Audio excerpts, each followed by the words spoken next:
कहते हैं एक बार पृथ्वी पर एक राजा हुआ, बड़ा ही राक्षस था, जालंधर नाम था इनका।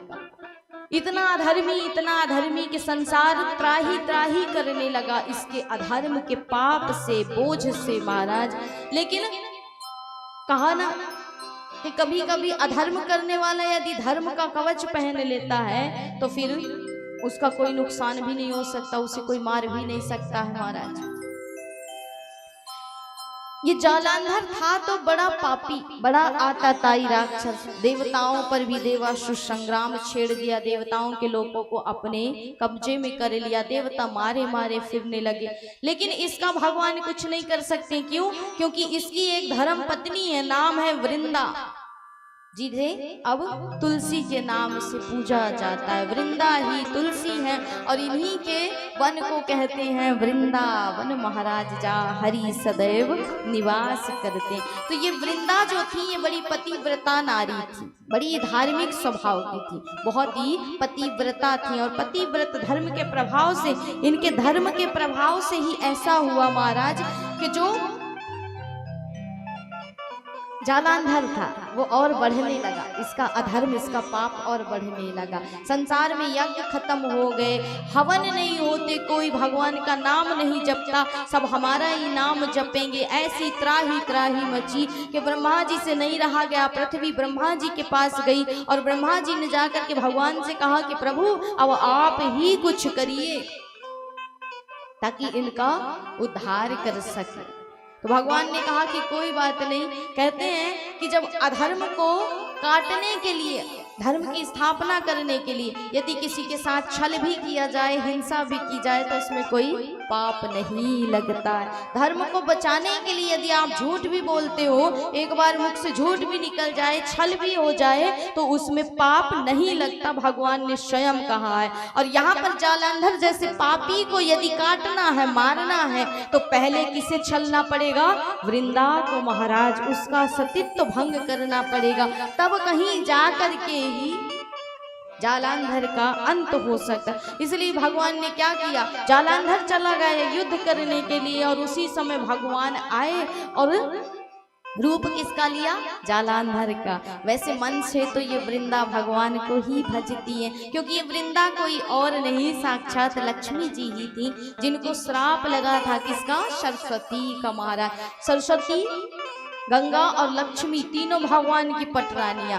लेकिन एक बार क्या हुआ, देवी भागवत की कथा के अनुसार बता रहे हैं कि एक बार सरस्वती जी के मन में ऐसा भाव आया कि भगवान गंगा से ज्यादा प्रेम करते हैं, हमारे से ज्यादा प्रेम नहीं करते हैं। तो सरस्वती जी ने उनको अनाप शनाप कहना आरंभ कर दिया। अब गंगा तो बेचारी भोली भाली कुछ बोली नहीं, लेकिन लक्ष्मी जी से नहीं रहा गया। तो लक्ष्मी जी ने कहा कि देखो गंगा, देखो सरस्वती, ये अच्छी बात नहीं है, उचित कार्य नहीं है किसी को ऐसी वाणी बोलना। भगवान को तो सभी प्रिय हैं, पूरा संसार ही उनका अपना है, इसलिए भगवान के तो सब हैं।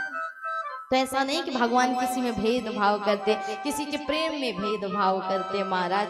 तो ये बात सरस्वती को अच्छी नहीं लगी कि लक्ष्मी इनका पक्ष ले रही है, इसलिए सरस्वती ने क्रोध में आकर के श्राप दे दिया कि जाओ तुम जाकर के पृथ्वी लोक में निवास करोगी और वहीं पर वृक्ष हो जाओगी महाराज।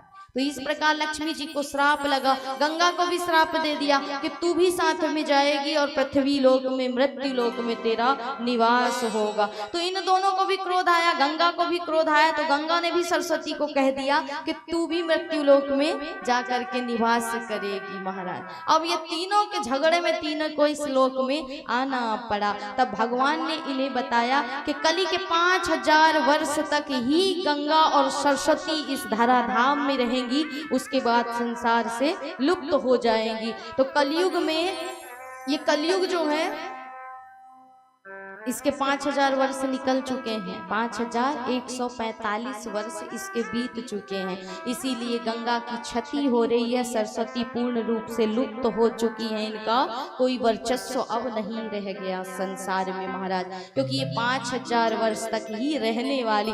10,000 वर्ष आते आते इस संसार से, चाहे शिव हो या शालिग्राम हो या तुलसी हो, कोई भी देव हो, सबकी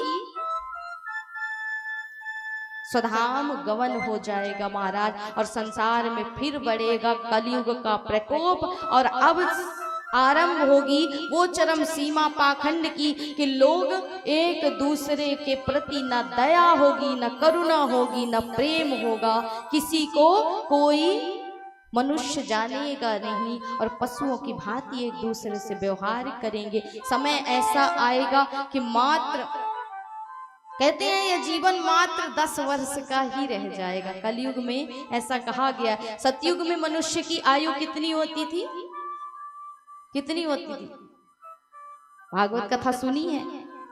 सुखदेव जी महाराज बारंबार वर्णन करके बताते हैं ना कि सतयुग में मनुष्य की आयु होती थी 1 लाख वर्ष की। अब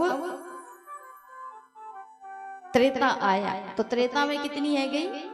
1 शून्य कम कर देंगे तो कितना है जाएगा? 1 लाख में 1 शून्य कम कर दीजिए, कितना आएगा?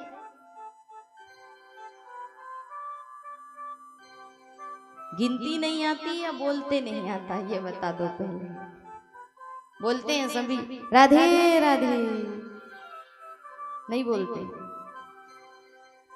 तो यदि 1 लाख में आप शून्य रखिए और 1 का अंक रखिए और फिर 1 शून्य हटा देंगे तो कितने आ जाएंगे?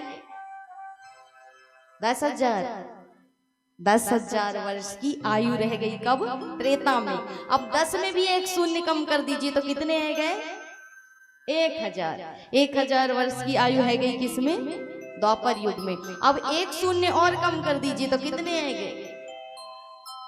100 वर्ष की मात्र आयु रह गई कलयुग में महाराज। और 10,000 वर्ष कलयुग जैसे ही बीतेगा उसके बाद ऐसा समय आएगा कि सिर्फ 8 वर्ष में ही नारी रजस्वला होगी। 16 वर्ष के अंदर ही अंदर वो नाती पोतों की दादी बन जाएगी महाराज, नानी बन जाएगी।